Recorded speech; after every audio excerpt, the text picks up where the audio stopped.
সব মানুষ ইসলামের উপর জন্মায়, পরে তার মা বাবারা হয়তো তাকে ইহুদি বানায় বা হিন্দু বানায় বা অগ্নি উপাসক বানায়, কিন্তু তার আসল ধর্ম হচ্ছে ইসলাম। আওয়াজ করে বলেন তো, আসল ধর্ম কি? আসল ধর্ম ইসলাম। সে ফিতরাতের উপর জন্মগ্রহণ করেছে, এমনিতেই বাই ডিফল্ট তার মনটা ইসলামের দিকে টানে। মেরাজের রাতে রাসূল সাল্লাল্লাহু আলাইহি ওয়াসাল্লামকে দুইটা পেয়ালা দেয়া হয়েছে। তিনি বললেন, উতি চুবি ইনা আইন, আমাকে জিব্রাইল আলাইহিস সালাম দুইটা বাটি দিল বা পেয়ালা দিল। ফি আহাদিহিমা লাবান ওয়া ফিল আখারি খামর, এর একটার মধ্যে ছিল দুধ আর একটা মদ। আমি দেখতে পাচ্ছিলাম না কোনটাই কি। আমাকে যখন দেয়া হলো ফা আখাযতুল লাবান, আমি দুধের বাটি নিলাম।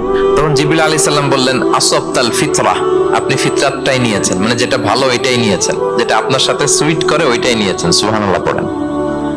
এই পৃথিবীতে যা কিছু ভালো, যা কিছু কল্যাণকর, যা কিছু আমাদের সাথে খাপ খায়, সুইট করে, সহজে সুইটেবল হয়, এটাই ফিতরাত।